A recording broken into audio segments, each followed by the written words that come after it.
plastik, menjadi bagian dari Fakultas Kedokteran Universitas Jambi. Kali ini saya akan memeragakan mengenai pemeriksaan pada patah tulang wajah. Pemeriksaan patah wajah terdiri dari dua bagian, yaitu inspeksi dan palpasi. Inspeksi, kita akan melihat secara keseluruhan wajahnya, kemudian kita akan melihat lebih detail dari upper face, mid face, dan lower face. Secara keseluruhan kita melihat apakah terdapat finish laserasi atau bonus ekskoriasi. Kita mengevaluasi apakah adanya edema pada bagian wajah tertentu atau sebagian wajah yang disebut dengan hemifasial edema.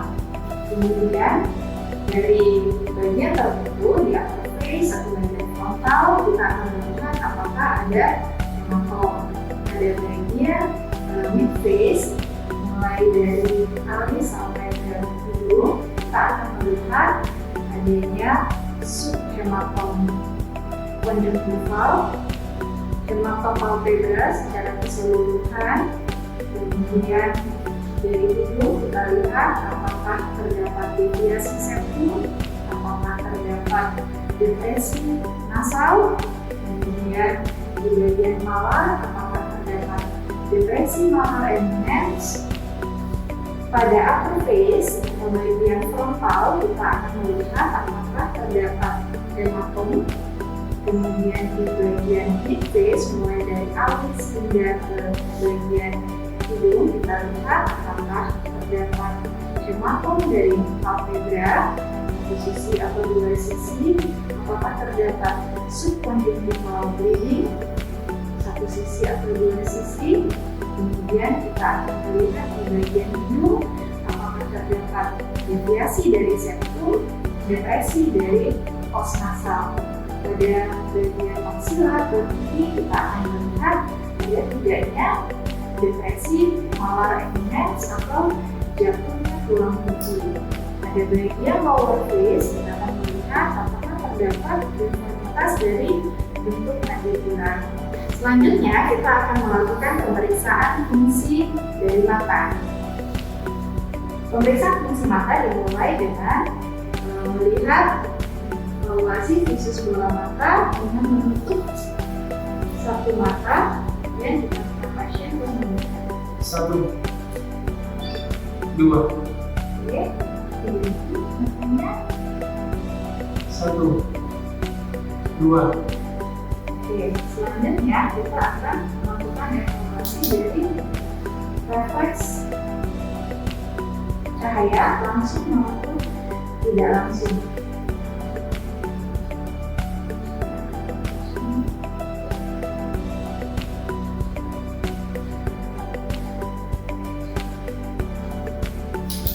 Selanjutnya kita akan melakukan evaluasi posisi bola mata, ada tidaknya distonia atau salah satu bola mata kedudukannya lebih rendah. Kita akan lihat di posisi kedua tampak sangat tinggi. Selanjutnya kita akan melakukan evaluasi gerak bola mata. Kita akan melakukan fiksasi di dahi ataupun di dagu. Misalnya, ini kita fiksasi, kemudian kita akan meminta pasien untuk mengikuti gerak dari sisi kiri, sisi kanan, atas, di bawah, di atas, di bawah, ke bawah. Pada masing-masing posisi kita akan mengevaluasi apakah kedua matanya bisa bergerak bersama-sama atau ada bagian arah tertentu yang terhambat. Biasanya bila hal ini terjadi maka akan menimbulkan diplopia atau pandangan berganda, sehingga pada setiap posisi kita harus menanyakan apakah terdapat pandangan ganda berikutnya. Kemudian selanjutnya kita akan memeriksa interfrontal distance atau jarak antara kedua bagian dalam bola atau media kapal. Biasanya jika terdapat jarak yang melebar, menandakan adanya faktor di tulang asal atau tulang perut. Pemeriksaan selanjutnya, fungsi hidung, kita akan melihat apakah terdapat perdarahan aktif atau tidak. Kemudian kita harus mengevaluasi ada tidaknya obstruksi pada kaki nasi dengan melihat adakah pasase dari udara pada masing-masing lubang hidung dengan cara menutup salah satu lubang hidung, kemudian meminta pasien untuk menghembuskan udara dan kita lihat pada kaca. Terus, bila terdapat hembusan pada kaca, maka berarti pasasenya dari kita tutup, hembus, kita lihat apakah ada hembusan udara.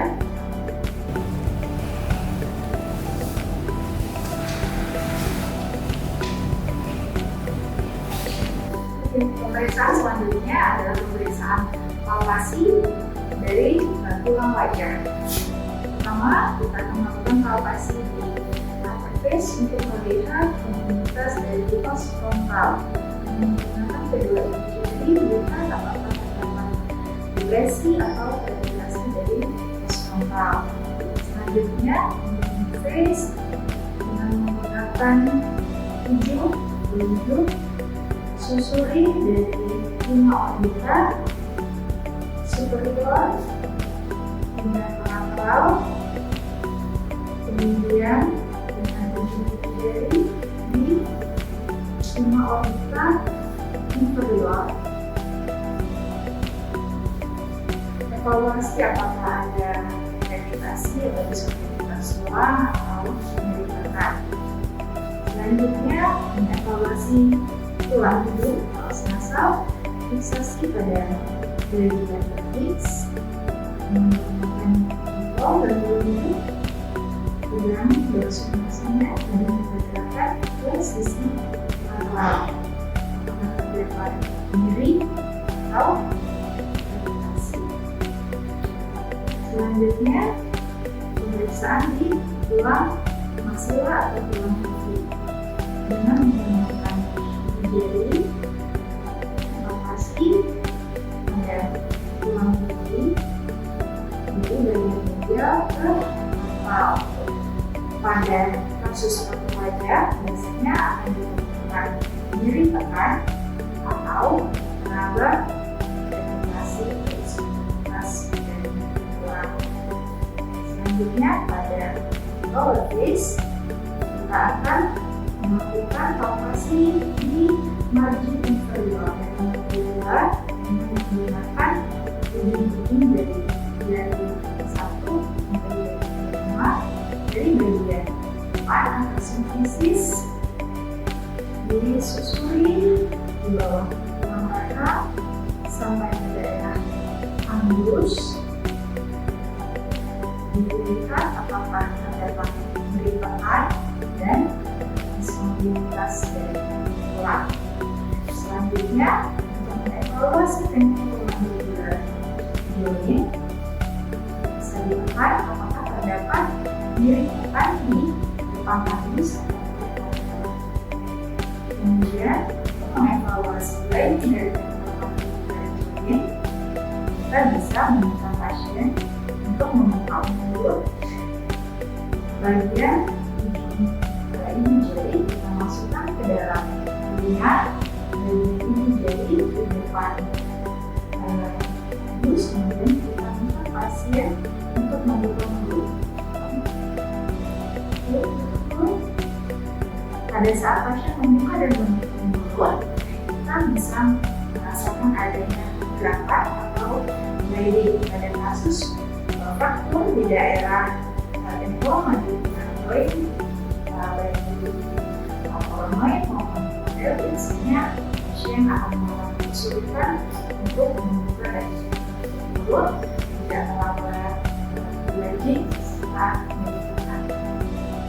Pemeriksaan selanjutnya adalah pemeriksaan pemeriksaan intraoral, kita akan minta pasien untuk membuka mulut. Oke, kita lihat apakah terdapat perdarahan aktif. Kita evaluasi apakah terdapat hasil dari mukosa pipi atau mukosa bibir, atau ada hasil di lidah. Jadi kita lihat di daerah kepala pun langit atau terdapat hasil. Kemudian kita akan menilai posisi dari gigi, apakah terdapat gigi yang patah, gigi yang tanggal, kemudian apakah kedudukan gigi sama tinggi. Bila terdapat kedudukan gigi yang tidak sama tinggi, itu kita sebut dengan snap of deformity, merupakan salah satu tanda dari fraktur mandibula. Lagi kita lihat kita pasien menaikkan lidah ke atas adalah kita lihat apakah terdapat anatomi sublingual, salah satu tanda fraktur dari mandibula juga. Oke, kemudian kita akan menilai kemampuan pasien membuka mulut semaksimalnya kalau membuka. Nah, dalam keadaan normal itu 3 sampai 4 jari. Dalam keadaan meningkat atau ada ciri-ciri fraktur, biasanya bukaan jari menjadi lebih terbatas. Kemudian yang kita harus evaluasi adalah oklusi. Kita minta pasien menurunkan gigitan di atas dan di bawah, menurunkan gigi, oke. Kalau tidak sampai gigi, oke. Nah, kita akan mengevaluasi ada bagaimana oklusi dari pasien. Oklusi dimulai dari midline, kesamaan dari incisivus yang ditemukan, serta berikutnya gigitan yang di belakang atau di bawah. Bila terdapat ketidaksesuaian gigitan antara di atas dan di bawah, itu bisa kita sebut dengan maloklusi, merupakan salah satu tanda dari fraktur maksila ataupun fraktur mandibula.